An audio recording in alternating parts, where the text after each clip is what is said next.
Hello and welcome to your go-to Detroit Pistons podcast, The Pistons Pulse, co-hosted by me, Bryce Simon of Motor City Hoops, a former D1 Hooper and current teacher, husband, and father of 3 amazing kids. And I'm Omari Sanko for the second Pistons beat writer for the Detroit Free Press. And of course, we're blessed to always be joined by our producer, Wes Davenport, who is overseas still on vacation with his lovely wife. Hopefully they're having a good time, but still joined us. I think he just told us, Omari, it's 11 o'clock or something like that over there. So appreciate him being here for this.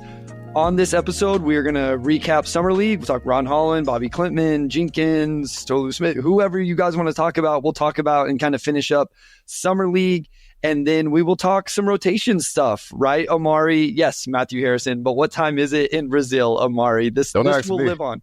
Don't ask me. I don't know. Omari does not know what time it is. I don't know what time it is in Detroit. Yeah, I get confused with that every once in a while. So Omari doesn't know what day it is, so he definitely doesn't know what time it is. No, today's Monday. Today is Monday. Off season, he keeps track. We are a little bit late here. I was finishing up watching Team USA. I know, Omari, you tuned in at the very end of that as well. So I want to get your quick thoughts just on Team USA as we are about to enter the Olympics and the Olympics overall. One quick thing, again, guys, we can't stream on Twitter anymore. So if you know people that were watching on Twitter, tell them to come over here on YouTube, join us here live, or if you were doing that, we're going to try to get it up on the Free Press Instagram and Facebook. But as always, we appreciate you guys joining us live. Throw some questions in the chat. We'll keep track of them throughout the episode, answer them at the end, like, subscribe, all of that stuff. Or if you're listening on podcasts, help us continue to get those ratings and reviews, get those things up so we can continue to get out to a bigger audience, especially as, you know, a few months from now, we'll be entering the NBA season. But before we get to the Detroit Pistons in Summer League, we had a game on Sunday night, Omari. Interesting game. We got to see these guys for a lot of games, which I thought was really cool.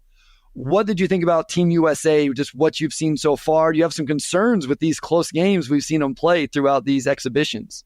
Like, I do have concerns and I don't. I just feel like they're not really taking it that seriously. And LeBron's the only one, for whatever reason, who's not on vacation mode right now. Like, they just don't seem locked in. Like, I'm sure that switch will turn on once they get to the actual action. You know, and Germany, to their credit, is on paper, you know, a better team than South Sudan. Although South Sudan obviously really brought it last week. Where are you at on it, Bryce? Do you just see it as like it's summer, guys are just chilling, so they really have to turn it on, or is this a team that's not going to go very far? Yeah, I'm not sure, Omari. I watched these games and I realize they're exhibition and maybe they're not. I wonder if the rotations are going to change. I think when KD comes back, he'll start. And then they'll play, you know, I don't know what the lineup off the bench is going to be. Probably, Ant, and then Tatum. I like the Bam, AD, big man rotation there. And then you add in the fifth guy. Maybe you go a 9-man rotation and you stagger some things a little bit more. They've tended to do a little bit 5 in, 5 out. I'm interested to see how things play out because I think these guys are used to playing 30 minutes a night, right? And now you're saying play 5 minutes and then go set for 7 or 8 minutes and then play 6 minutes, halftime. You know, like that can't be easy to do. So whenever it gets to winning time in the actual Olympic Games, I'm interested. I'm also interested, like, is this, you know, they brought the talent, but is it a situation where they end up having to say, hey, maybe we only bring 2 or 3 stars and we really do start building this out with like more team construction, like an NBA team? Because right now, this is a team other than Derek White and Drew Holiday of first and second options on their team. And now you're saying, hey, Devin Booker, be the 5th option on the floor. Joel Embiid, be the 4th option on the floor. And then that's not an easy role to fill. So it will be interesting. Maybe they blow through the Olympics, Omari, and we're sitting here going like we should have known all along because the talent level is ridiculous. Yeah, the talent's definitely ridiculous. And yeah, I feel like they're just in vacation mode right now. Like it's a friendly, like we'll turn up when we need to. But it's true. I mean, some of the offenses now revolve around a couple guys that, yeah, like now you have players who need to just spot up or, you know, screen or, you know, play those types of roles. And, you know, it's not like back in the day when you had guys like Tim Duncan, you know, who were, you know, probably just doing those things anyway. So we'll see. But if nothing else, it's giving us a chance to still watch LeBron play basketball and step up. Almost 40 years old. Like, it's still crazy. So yeah, he was incredible. Again, today, just kind of closed things out in the 4th quarter. Real quick, Olympics in general, you enjoy the Summer Olympics, track and field, gymnastics, swimming. We have all of this different stuff. I know in our household, we love the track and field stuff. We'll be locked in on that. Or are you kind of an Olympics guy or you watch it just because nothing else is on? Yeah, like I like gymnastics. Like I've always enjoyed watching the swimming portion, like men's and women's.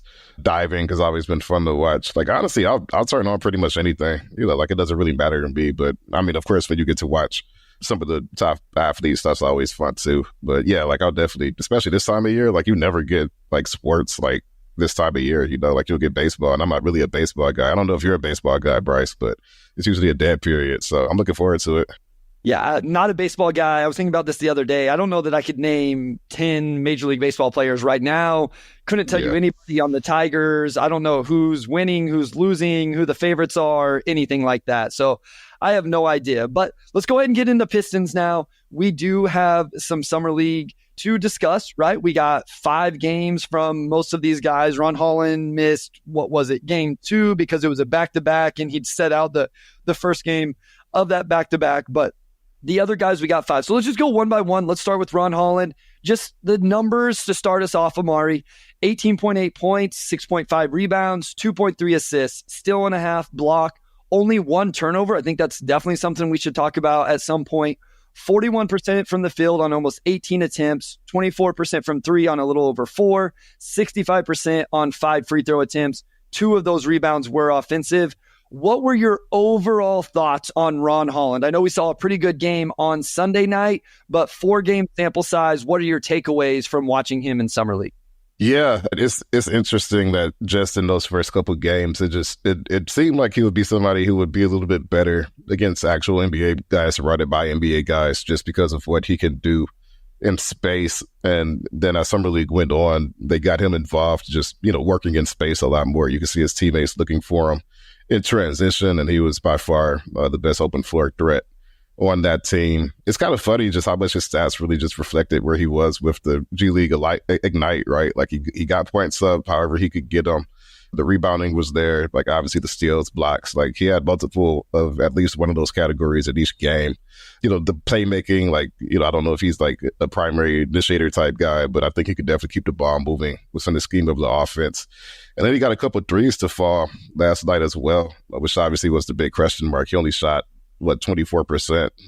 Didn't take a lot of attempts. Last night was probably the most he had taken. I think he took like 5 or 6 last night. But anyway, for the most part, he just looked as advertised, right? Like he did the things we knew he could do. He knocked out a couple threes, so he showed some promise there.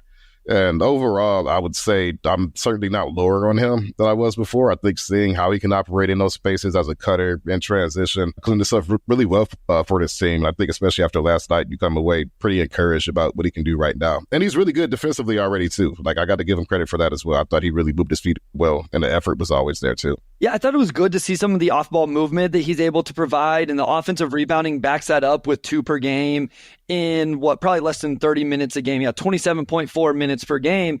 And so he was able to get 2 offensive rebounds a game. I thought we'll talk about Bobi Klintman as well and what we thought about him in totality. But I thought the Pistons got 2 of the best off-the-ball movers in the 2024 draft with Ron Holland and Bobi Klintman. Tristan Da Silva may be the best overall, but I think those 2 guys would be top 5 if we were just looking at this class as a whole. And Holland did that. We saw some cutting. We saw some transition.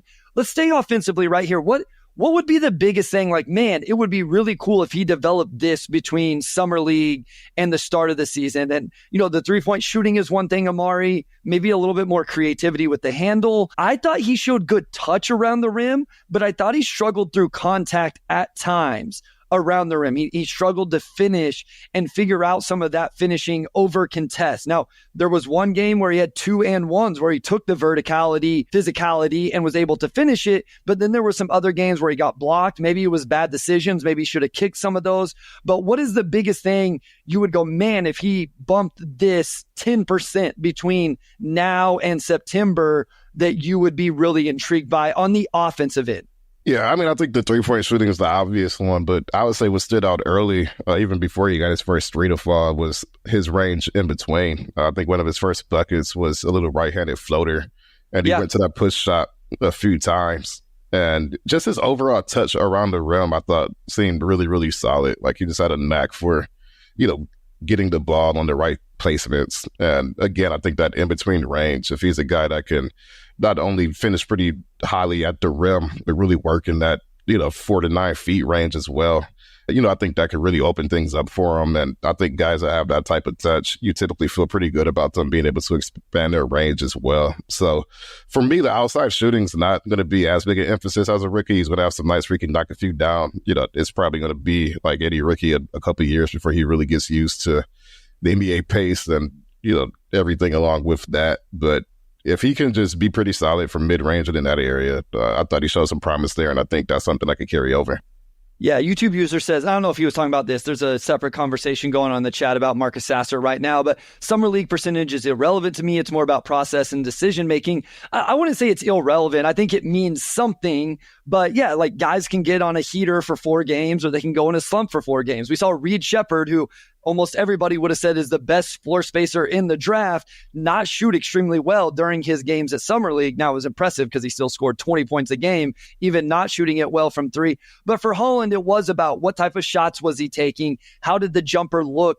For me, the jumper, I still think it looks fluid. I don't think it's like crazy hitchy. Like I still find myself buying it.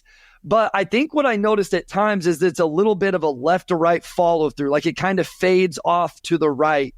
With that, I think at times he's got to figure out how much elevation. Wes and I were talking about this, especially on his mid-range jumper. He has a fall away lean to it, which I don't necessarily hate, but that adds a level of difficulty. Now, it also helps you get it over contests whenever you need to. So I'm more of a believer in his jumper than maybe some of the other young guys on the roster, but I don't think it's necessarily going to be there year one, which leads to the next part of this conversation. And I don't want to go fully into the rotations just yet, Omari, but now that you've seen him in Summer League, you saw other guys in Summer League, you saw what Trajan Langdon did with the rest of this roster. How are you feeling about Ron Holland being the pick at number 5 and kind of how he fits into this roster right now as they added some veteran floor spacing, but you still have the young guys who don't in Jalen Duren, Asar Thompson, and really Jaden Ivey?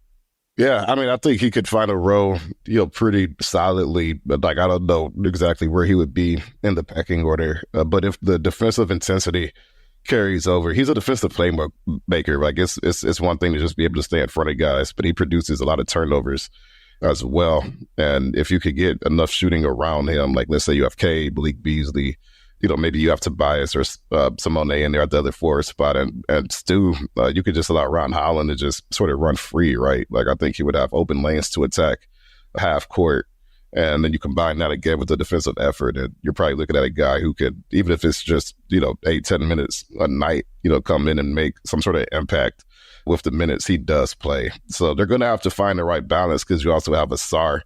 And I'm curious to the extent that those guys sort of eat into each other's minutes just because they are a little bit similar role-wise and size-wise as well.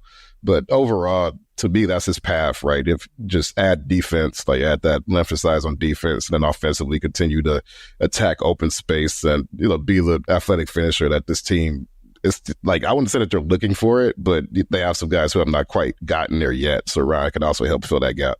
Yeah, Wes also mentions his knees collapse together on the jump shot. So obviously some things for him to work with, things that Fred Vinson can start to work on, but thinking they're going to fix it in 2 months, like the muscle memory, breaking that down and reconfiguring it isn't an easy thing. That's not a short-term process for any of these guys. I don't think we should expect insane jumps here in the first offseason from Fred Vincent.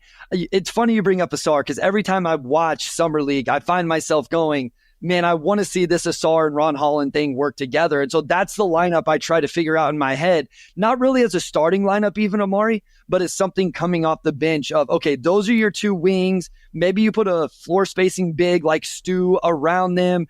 And then another floor spacer, whether it's Tim Hardaway Jr., Malik Beasley, and then a point guard, whether that's Jaden Ivey, maybe it is Cade, maybe it's Sasser, maybe it's a veteran. I know we had a question about that. We'll talk about that at the end. But I do find myself wanting to see 6, 7, 8 minutes of those 2 guys and what they can do specifically on the defensive end, just the ground coverage. That's one thing with Ron. He does get lost off ball a little bit, but he can cover ground when he does make a mistake. I think on the ball, let me ask you this. I don't think his defensive upside is as high as Asar's. Would you agree with that? Or do you think he has just as much potential?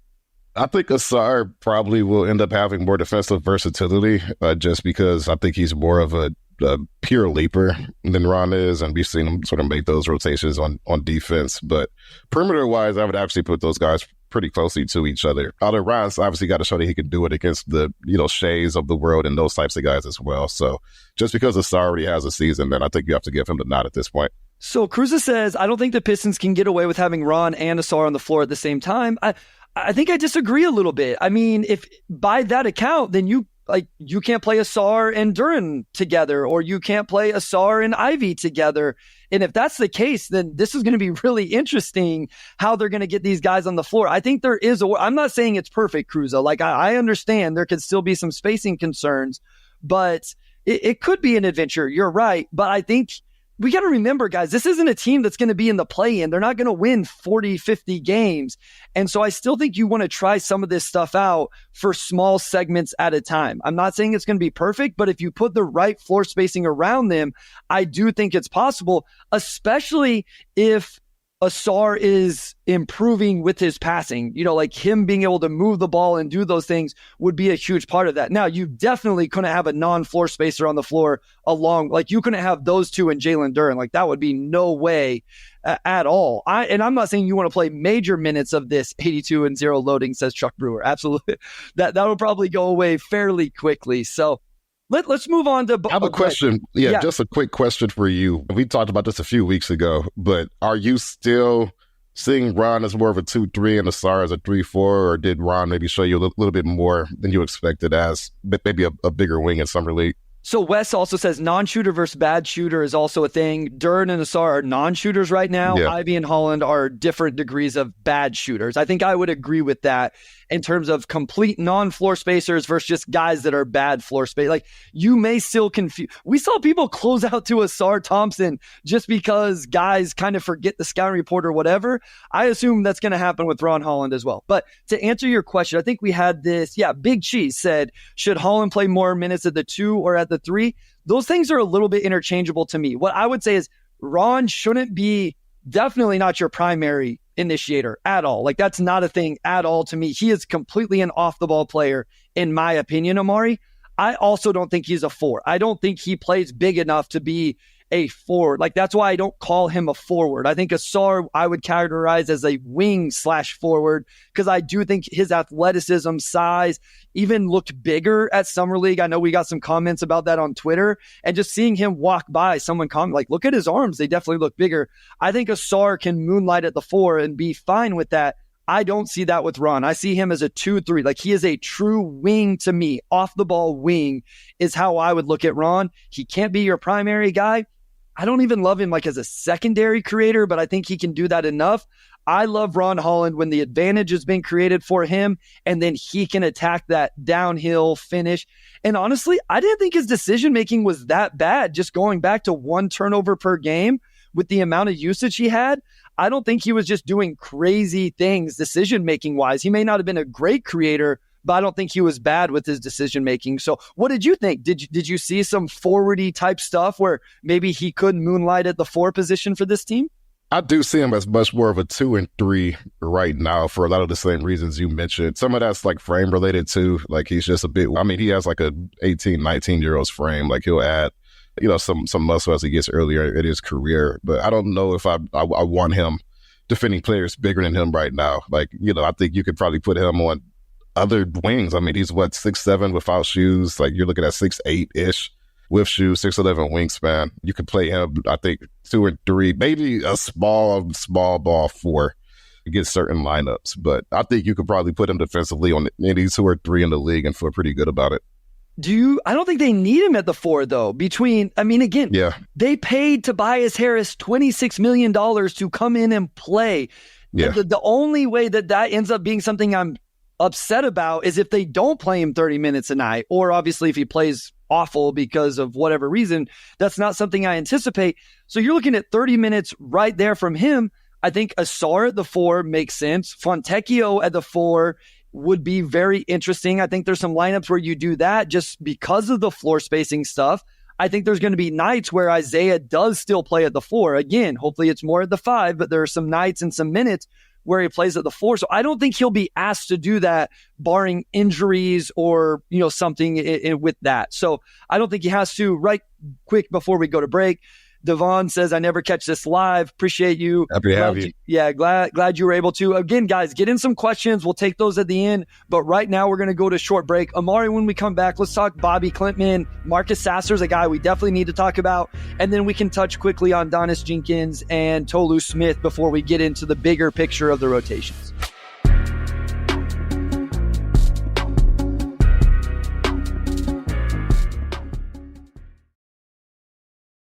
All right, we're back with segment 2. Let's open up with Bobi Klintman. He was probably the guy that exited Summer League, at least from the Pistons side, with the highest reviews.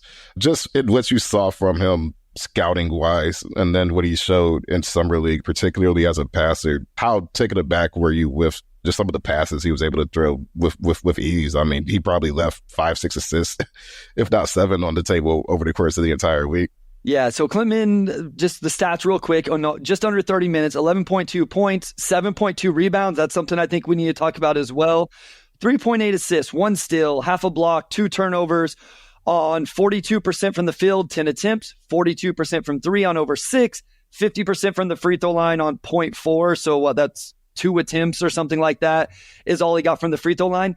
My overarching view, Omari, was the shooting looked really good. I thought he shot the ball well. I've always believed in Bobi Klintman's jumper. I thought it was real. You can see he needs the step, the gather, the 1-2 into it, and it looks very fluid and confident. So when he gets that, it looks good. The passing was unbelievable, unreal.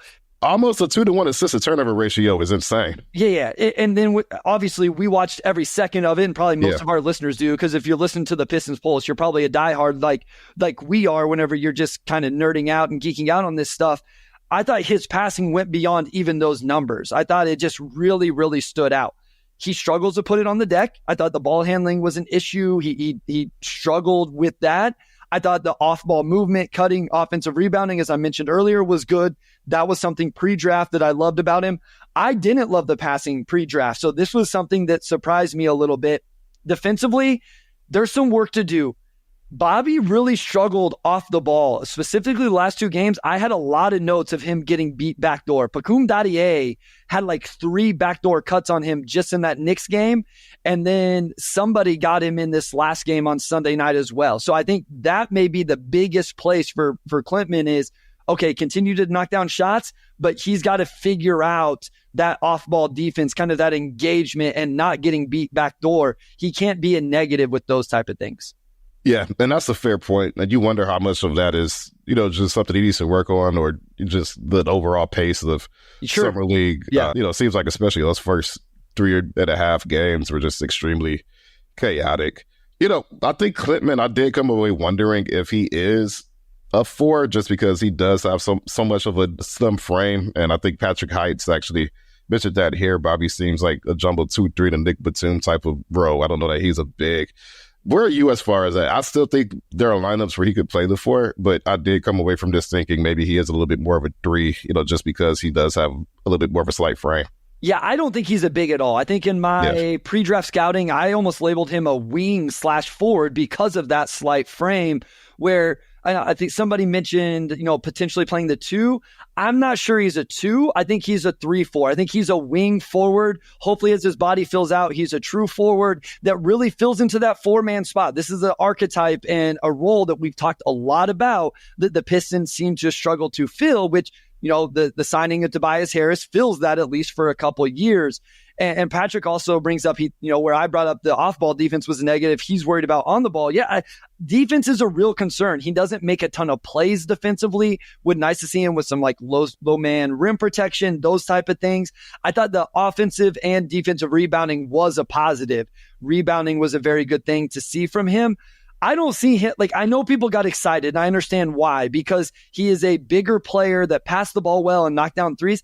I don't see the path to minutes this year anyway. Maybe I'm wrong. One, we just talked about Tobias Harris and Asar and Ron and Fontecchio. Yeah, all of these guys are going to need minutes anyway. And, you could even slide Tim Hardaway Jr. to the 3 at times. Or if you want to play 2 guards and play Cade as your pseudo 3. So I don't see the path to minutes for Bobi. So I'm not worried about him right now. But he does need to fill, as Big Cheese says, he does need to fill out to be able to truly play as a 4 moving forward. And at pick 37, I thought he looked really good. The returns on a second round pick looked really good for me.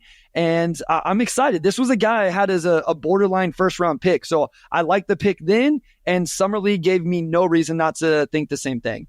Yeah, no, I thought the passing for sure was just really impressive to see from him. You go back and I did read some, what other people thought of Klintman before the draft. So some people did point the passing out, but the reality is that he averaged. For the record, real quick, Sam liked his passing. That was something Sam brought up all the time.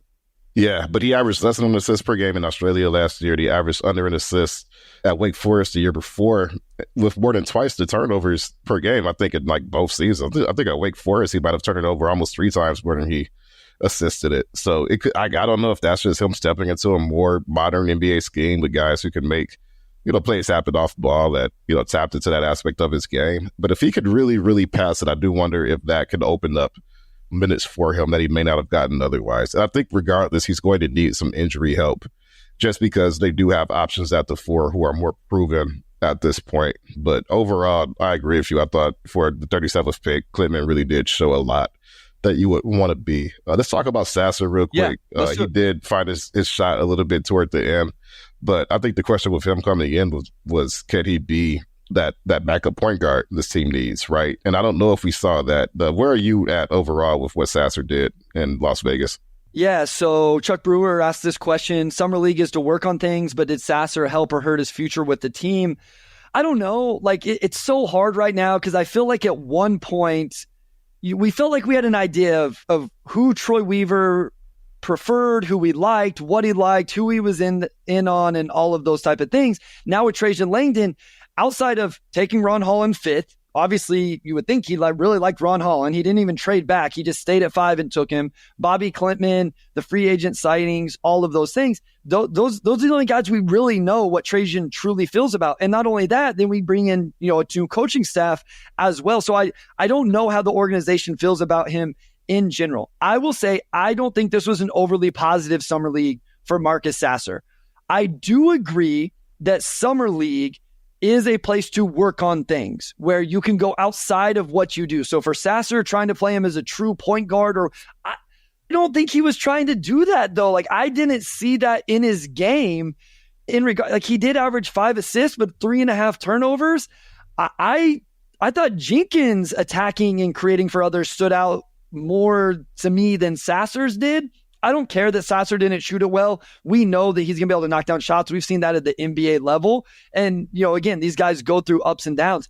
All this did for me, Omari, was reinforce the role that I think Marcus Sasser should be in, which is an off-the-ball guard, off the bench, who knocks down shots. I put it in my notes that I think the best shot I liked for him, it was after a timeout, baseline out of bounds, comes off a screen, catch, right into a shot, nails it. That's what I like to see from Marcus Sasser. And then maybe a little bit more of a bulldog on the defensive end on the ball. I don't look at Marcus Sasser as a true point guard creator. I don't know. I just don't see that in his game. I don't want him playing that role. I don't know about you. Yeah, I don't see that as that beat his game either. He just attacks the game far more naturally as a attacker. Like, he's going to come in, he's going to get some shots off. He's not a guy who's going to be pounding the ball in like pick and roll situations, right? Or running those types of plays. And I think that's what, I don't think it makes his fit tough because you do have some bigger ball handlers that you can play him off of. But yes, the reality is that he doesn't necessarily address an area of weakness now that you have Malik Beasley on the roster too. And you can never have too many shooters. It's not like, Sasser no longer has a role because just as a shooter, he does have a role. I'm just curious on this roster, and especially with the way their guard rotation set out, how their guard rotation shakes out, how Sasser acclimates, given that I think the Summer League did show that he's probably not going to be a natural 1. He's more of a 2 who can handle some of that. Yeah, like when I go through the rotations, I have a hard time penciling him in. If I just said, okay, opening night, everybody's healthy, they run their full rotation, no minutes restrictions, nothing like that, I have a hard time penciling him in, even in the second unit, because for me, not to like bury the lead here, whether we get into it in this episode or, at some point, we're going to do a whole lineup episode. It's kind of a tradition, but I see Jaden Ivey playing as the backup quote unquote point guard. And then, but like you said, you still have Tim Hardaway Jr. and Malik Beasley. One reason I liked the Sasser selection at the time was I did think he fit well next to a jumbo-ish creator like Cade Cunningham. But I think Sasser's minutes come from, I think it's bench depth. I think he's the fifth guard, and that is good. Patrick brings up a good point. That is good for the Pistons. Tim Hardaway Jr. misses a game, or Ivy rolls an ankle, whatever it is. If Marcus Sasser is the guy that steps in to take those minutes off the bench, I don't think that's a bad thing. That's just the role I see for him. That's not even awful. I don't know what the normal return for an end of the first round pick is, but if he ends up being this for a couple of years and then he is able to really be like the fourth guy, like really supplant himself in the rotation, that's good return. This is an interesting one. I don't want to be here. Well, that's not very nice. No, that's his YouTube. His or her YouTube name. Hopefully you at least want to be here at the Pistons Pulse. Is Sasser the second best guard defensively? So my initial answer, Omari, was no, because I don't think he's been as good defensively as I thought he was going to be coming into the league. But I don't have an answer for who's better. It's not J.I. It's not Tim Hardaway Jr. Cade can be. Maybe. Cade can be. I think we've seen him at that level more so maybe his rookie year than. Just because of size? Like that would be the other thing with Malik. Is Malik Beasley a little bit better just because he's a little bit bigger and more of a vet? Yeah. I think that's very telling of where this team is defensively, especially at the guard position.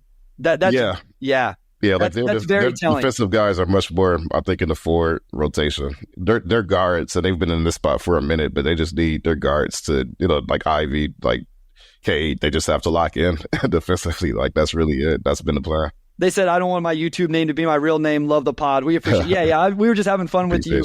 And of course, I understand not wanting to put your real name out there with that thing. Having you guys say my full name makes me want to change my name. Well, Patrick, I'm not saying your last name because I'm going to mess it up. So I apologize. I said Heinz earlier. I hope that was correct. Hopefully that's correct. Yeah. It's very stressful, Omari, very stressful trying to make sure we get people's names right. And people always get my name wrong, so I just expect that that's like, I've accepted that that's part of life. I'm going to mess up some names. It's nothing personal. I've had to forgive people just to, like they're not trying to offend me. They're not trying to mess my name up. So I'm giving them that grace. Nobody does it on purpose. But yeah, that was a great question because I feel like it kind of hits there. And again, shows how important Asar is defensively, how important a guy like Ron Holland could be defensively, and also how important it is that the bigs step up, especially Jalen Duren, but, Isaiah Stewart and the rim protection and maybe the switchability he can provide and what Paul Reed can give as a big as well, because they're not exactly loaded at the guard position on the defensive end. So, Devin says, everyone gets my name wrong. Yeah, I wasn't sure. So, let's talk. Do you want to go to? Are we good with Sasser? I think we've talked about that. Yeah, we can talk about Dennis Jenkins and maybe one or two other guys really quick. Like Dennis, obviously came in on a two-way. Not a super highly heralded guy. He came in on like a prove-it situation, and I thought he played with a lot of fire. I thought he could really heat up defensively from three. I thought he had some nice defensive moments.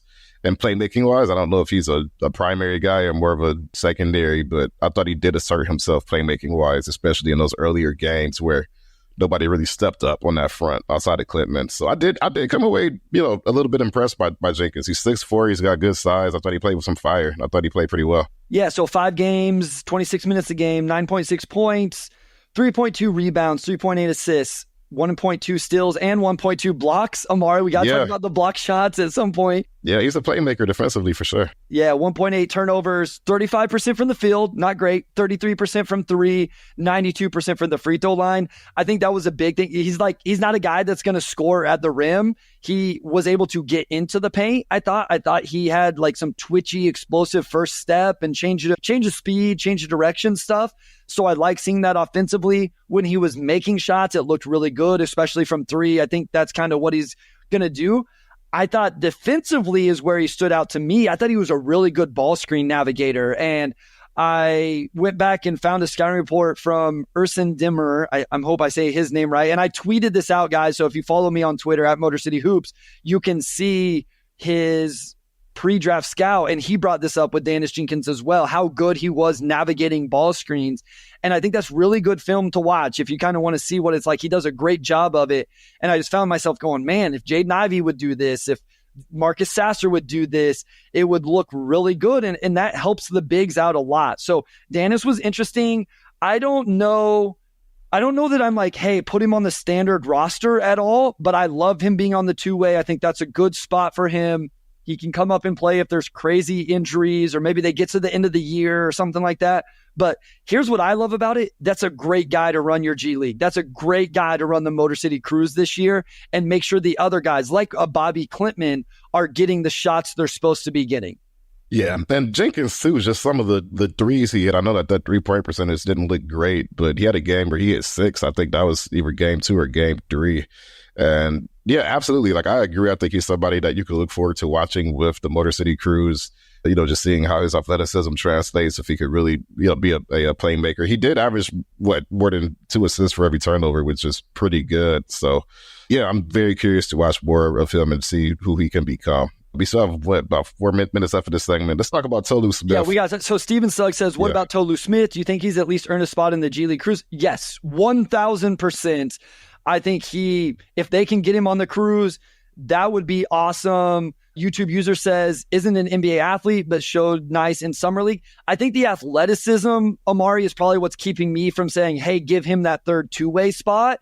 He isn't, he doesn't have great length either. I looked at his standing reach today compared to some other guys. Didn't really stand out for a big. But man, he flashed a lot of things. Seemed like one time a game, he went to that spin move, finished with his left hand. So I thought he earned a spot to definitely be on the G League roster. Yeah, I mean, he has some moves down low. He rebounded pretty well. I thought he had some nice passes even. And he got to the line a good amount as well. Yeah, I would for sure, pencil him in as a Motor City Cruise guy just based off of his Summer League production. Yeah, 11 points and 9 rebounds, almost 4 offensive rebounds. That's a nice big. I thought he did a good job recovering in ball screen situation. Like, that's another guy. Like, you put Jenkins out there, you put Bobi out there, you put Tolu out there, and then you surround that with some other guys. And that's an interesting, Tosan, we didn't see play, but he's on a two-way right now. That's just an interesting G League roster to put together. I got to shout this out. Where's our guy from Brazil? We have people asking for you. So if you listen later on, I think it's Matthew. If you're listening to this later on, make sure you were missed, my guy. So we always appreciate you joining in. Was there anybody else? I mean, I guess you can go more on Tolu if you want. Anybody else that stood out? Aaron Estrada flashed a little bit. Yeah, I thought Estrada had some plays. I thought Jalen Slauson had some nice plays, especially on defense. I thought asserted himself more as a playmaker late.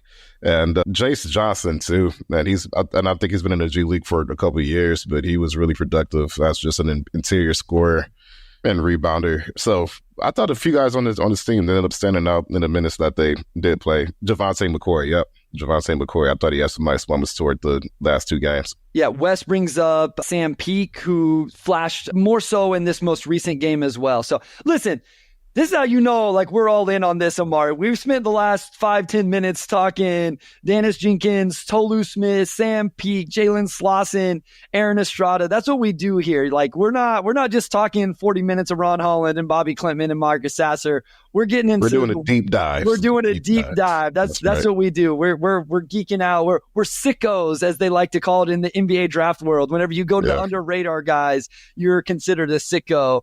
I mean, look, we're in the dog days of the season at this point. So, I don't know. In 2 weeks, we might just be talking Olympics and Jimmy John's. That's the only sub shop you have down there, right? Jimmy John's. I love it. We may have to revisit that. So that's going to lead us right into the question we're going to go to after the break. We'll answer you guys' questions. We have 5 in the queue. So if you have something you've been wanting to ask, this is the episode to do it. We'll get to it. But also, Omari, we can get into the rotation stuff. I have some questions, some certain lineups. I don't want to go all in because we do have 2 months of content we have to fill, but we can get into that stuff a little bit now that it looks like the offseason is somewhat over. We'll get into that question right after this break.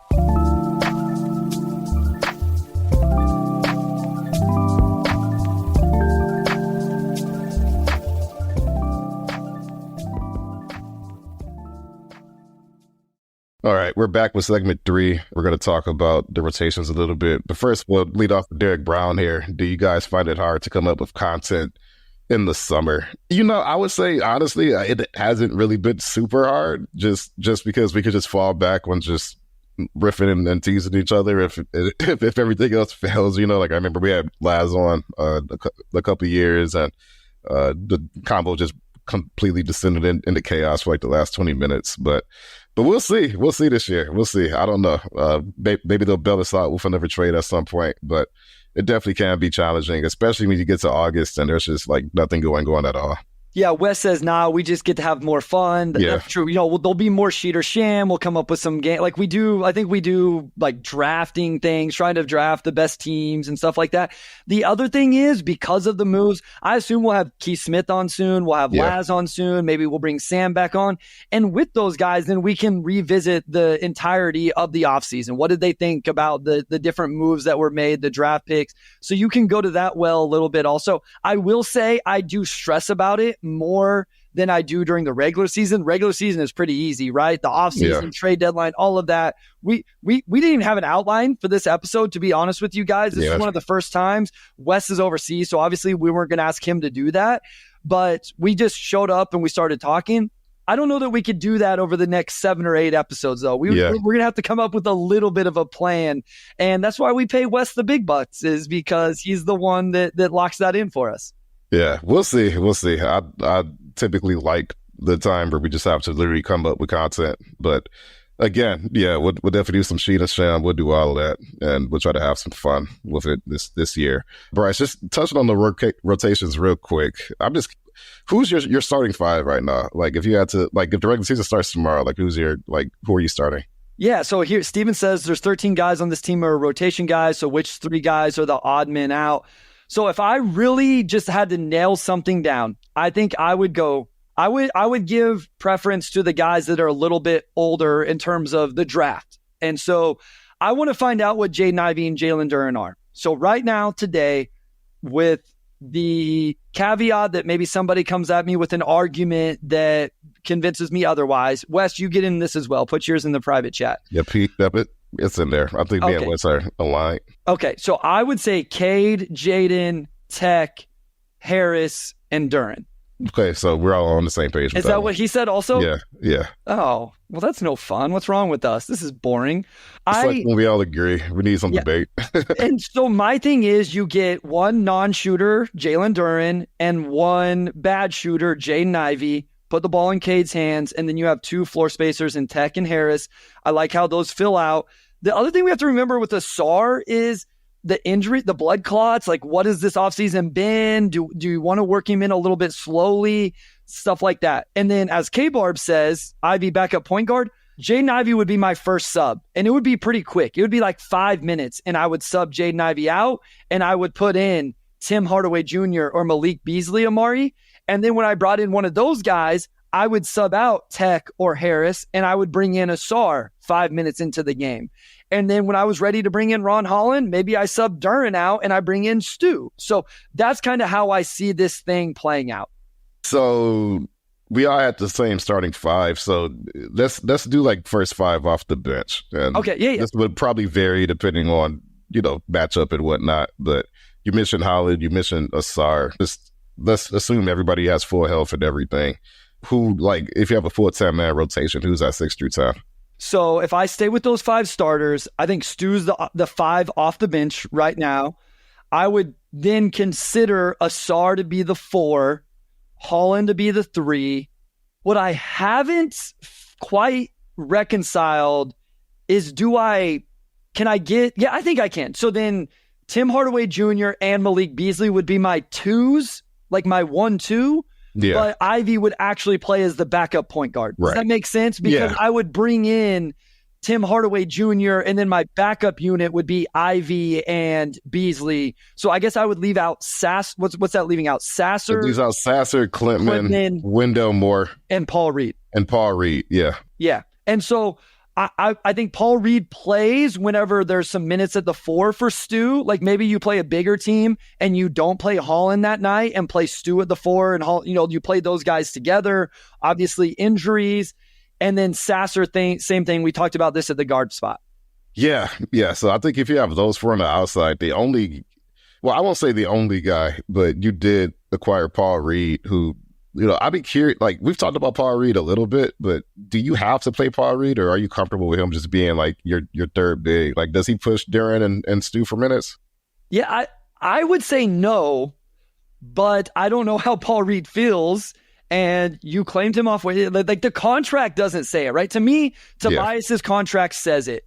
I even think giving up Quentin Grimes in that trade for Tim Hardaway Jr. and the fact that you have all these young non-shooters means Tim Hardaway Jr. probably needs to play. My guess is you got Malik Beasley to come because you were going to play him minutes, and at least he spaces the floor. I don't necessarily feel the same about Paul Reed. To me, Paul Reed was like, let's get him on the team. If we get a great trade option for Isaiah Stewart, that gives us a big, he's going to get to play though, right? Like, those two aren't going to play 82 games and not be in foul trouble and all of that. I think you can keep Paul Reed happy before having to move on from anybody. But for me, he would be the third center, I guess, because I want to see Stu play. I think this is why I don't want to start Isaiah Stewart, is I think he's finally has the chance to be in the role that he can actually be good in, which is a big off the bench. Yeah, I agree with that. Like, he's going to play just because of foul trouble or injuries or whatnot. I think Stu's missed consistently like 12 to 15 games a season just because of a variety of stuff.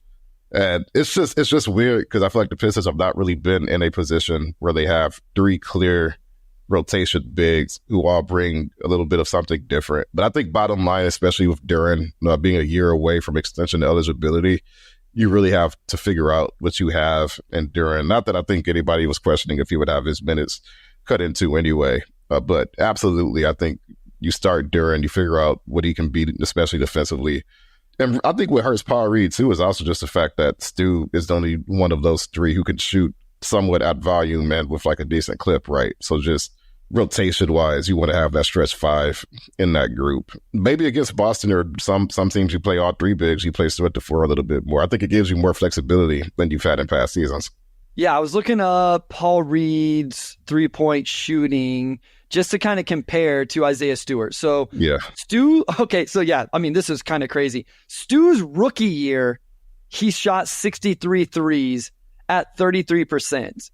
Paul Reed for his career has shot 77 at 31. Now, this last year, he did shoot 57 and shot 37%.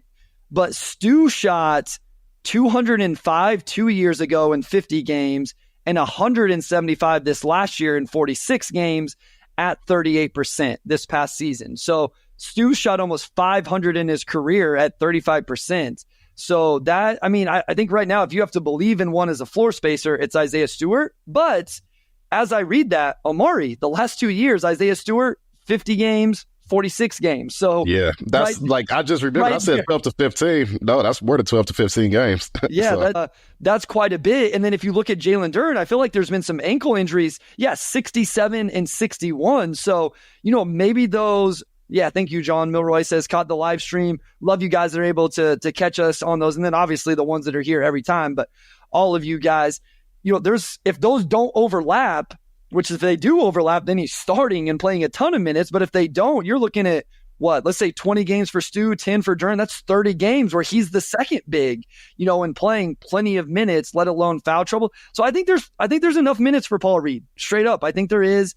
I think Klintman, I'm not worried about him getting NBA minutes. Sasser's the one, but again, Arcade, Ivy, THJ, Malik Beasley, are those guys they're not all playing 82 games. I will say one thing I liked about what Trajan did with the offseason guys, the vets, is a lot of those guys have played a lot of minutes over the last 5 seasons. So I do like that about Trajan and what he valued and brought in.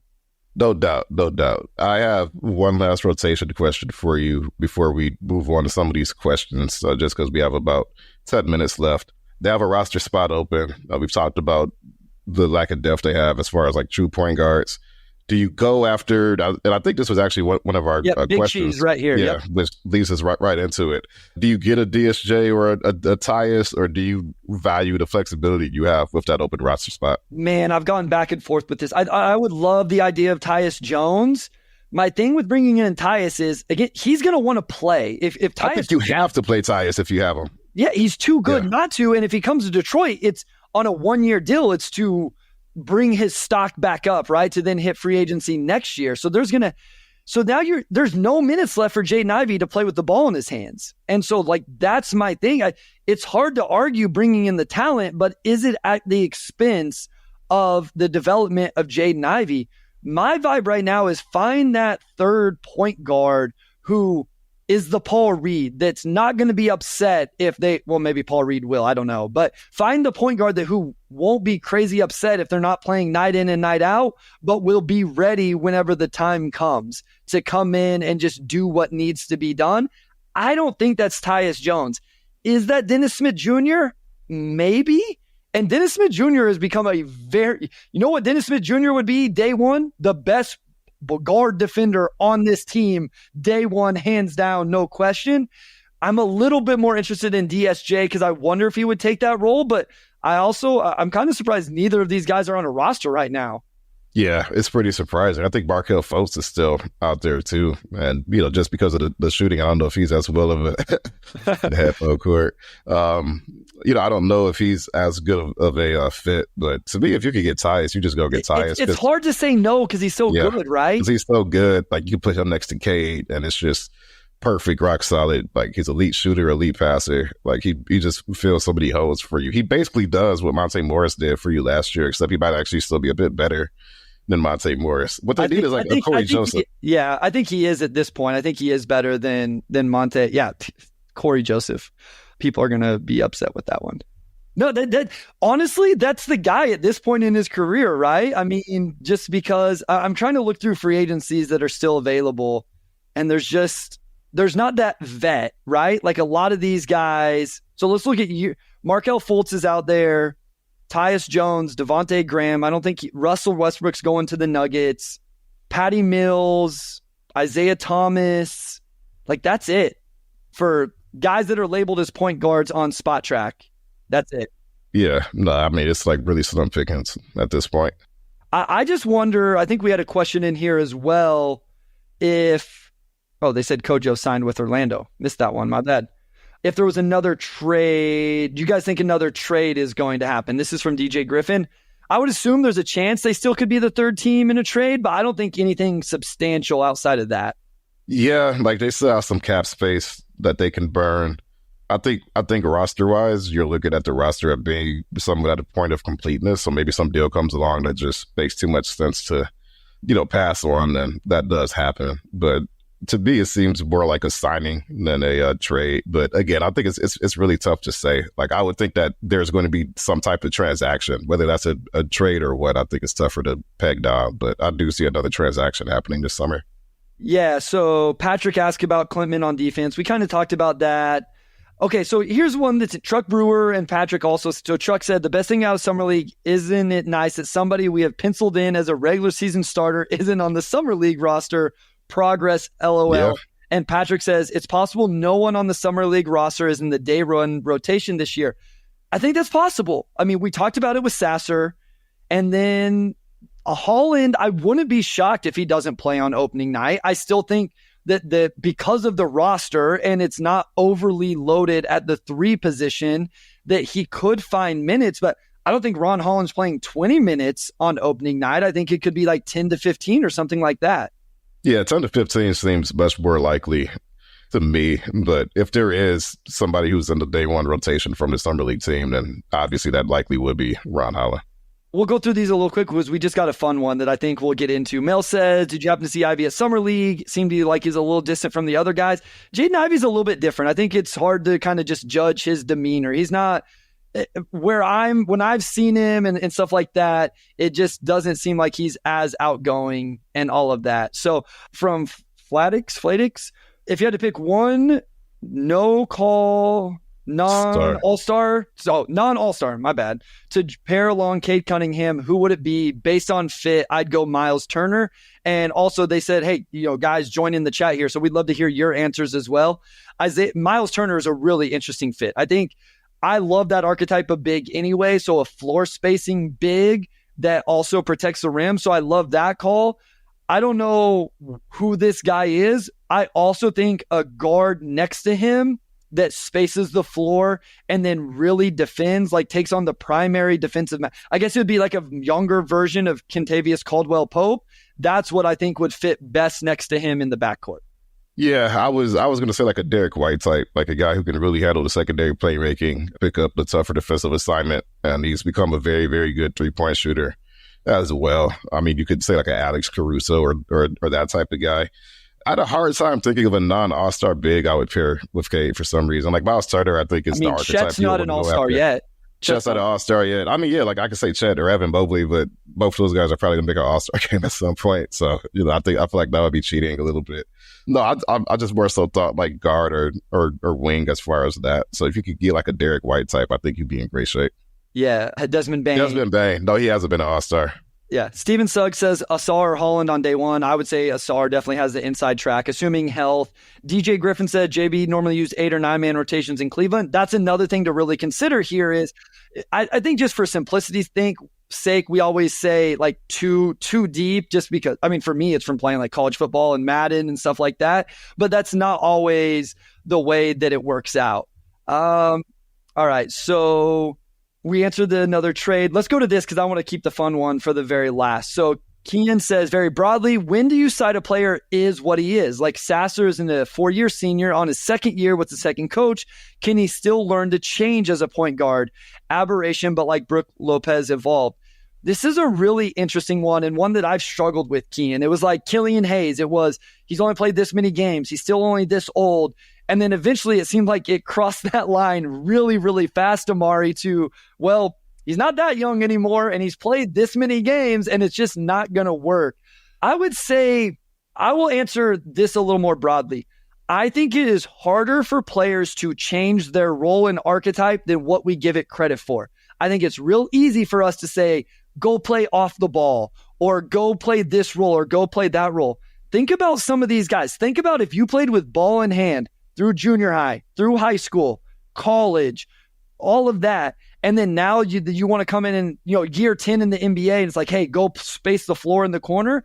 I just don't think that stuff is as easy as we think sometimes. So I think what I would say is it's a lot harder to do that. If Sasser is wired to be a scorer first, second, and third, I don't think it's that easy to change the mindset to be a pass first, create for others guy.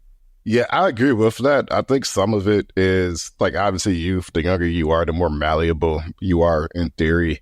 Some of that to me is like physical tools, right? Like I think Brook Lopez was always a guy who had pretty good touch. So him becoming like he could shoot from mid range before he really expanded his 80% range. 80% free throw shooter his last year in college, 80% Omari. So there was always some, sign that he could become that down the road, even if I think he was really sort of at the head of the three-point revolution as far as bigs learning to shoot. So he was ahead of the curve in that regard. But in hindsight, he's the exact type of big that you would draft and try to develop into a shooter, obviously with hindsight. I was just going to finish real quick as well. The one caveat to that is a veteran on their last legs who, hey, you're only going to stay in the league if you figure out this role, so you better change your mindset. So, and the other thing, because I was going to say with Dennis Smith, he came in as like a high-flying point guard. You probably think of yourself as an that's a offensive good engine. One. That's a great one. But he had the tools to be a defender, and he eventually learned this is my place in the NBA is to be the defender. This is what's going to keep me on a roster. So Sasser could embrace that part, like as he learns what parts of his game he has to really hone in on. But he's not going to suddenly become like a plus defender in the sense that he's guarding guys way bigger than him, right? I think that's a physical limitation. So exactly. So look at both. All right, we have 2 fun questions here that I really want to talk about. So thank you to everybody for the questions.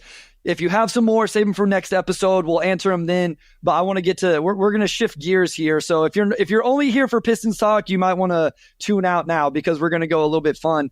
Will K says, off-season question: are either of y'all big into grilling or smoking? So Omari, what are you doing at your spot there? You doing any grilling or smoking anything? No, I'm not grilling at my spot because my apartment doesn't allow grills on the roof. You don't have a little patio that you can just... Nah, I don't have any access to so everything's just at my apartment. Kitchen. So everything's just out the kitchen. But my parents have a grill in their backyard. So for my mom's birthday, for Labor Day, like Memorial Day, like I'll go over there and I'm usually the one that grills now. It used to be my dad, but I usually do it more so now. So I do enjoy grilling. If I had grilling facilities at my apartment, I would grill a lot more.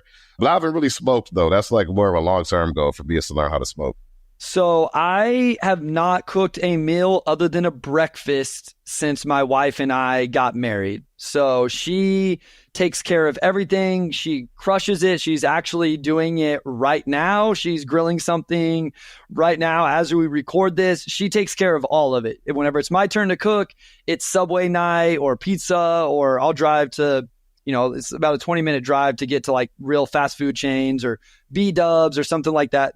Not one breakfast. I make usually Sunday morning breakfast. I will say the one thing I do a good job of is I make really good scrambled eggs. So I make the breakfast together for the family. But that's about all I do in terms of that. But she tricked me into buying her like the best Traeger on the market because she didn't tell me how cheap. I assumed they were really expensive.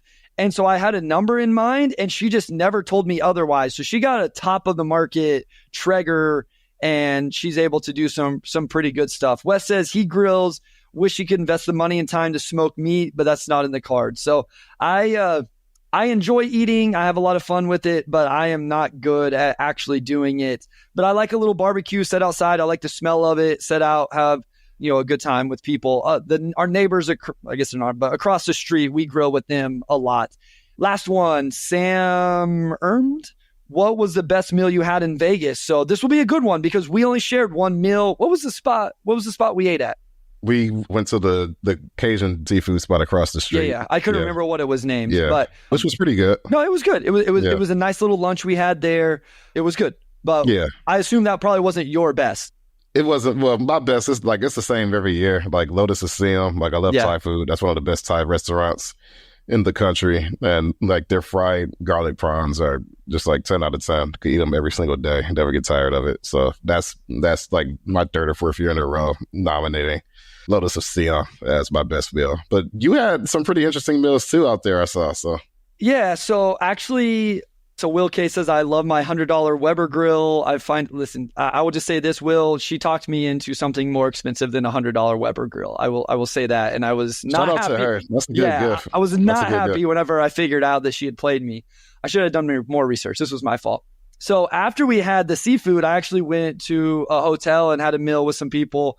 Had some incredible chocolate chip pancakes, Omar. I felt like a little kid ordering it in a room full of adults, but I just couldn't. We ate at the Waldorf, the restaurant in there. The plate was hot. The butter melted on the pancakes. The syrup stayed hot throughout the whole thing. Really good. But my best friend from high school went with me this year. This was my wife's off year from going with me to Vegas. And we ate at Haleho, I guess is how you say it, in the Cosmopolitan. It was really, really good. It was awesome. A great meal. So that was definitely my best meal there was at that one. We ate at Gordon Ramsay Burger and some of the other places, but Haleho in Cosmopolitan was awesome. I will say probably the most money I've ever spent on a meal in my life. And I only want to do that every 5 years, maybe. I didn't feel good about it, but it was good. And then I got to hang out with you. That was the night we hung out for a little while in the Cosmo and got to spend some time together and chill. But yeah, I do enjoy Vegas, and I do splurge a little bit on the food whenever we're there.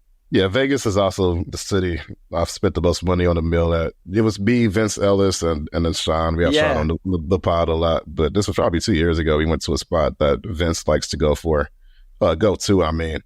And I cannot remember the name of it, but it was more like a steak type place. And it was really good. It was really good. For me, there's a threshold for food where you pay so much that I feel like it's like I could have paid like $50 to $100 less and still probably got something just as good. But it was still really good though. Great service, like no complaints at all. Yeah, YouTube user says, Bryce, you get what you pay for. Think of the quality meals your wife cooks. Absolutely. Right. And she enjoyed, like she has all the tools that goes with it. She does a great job.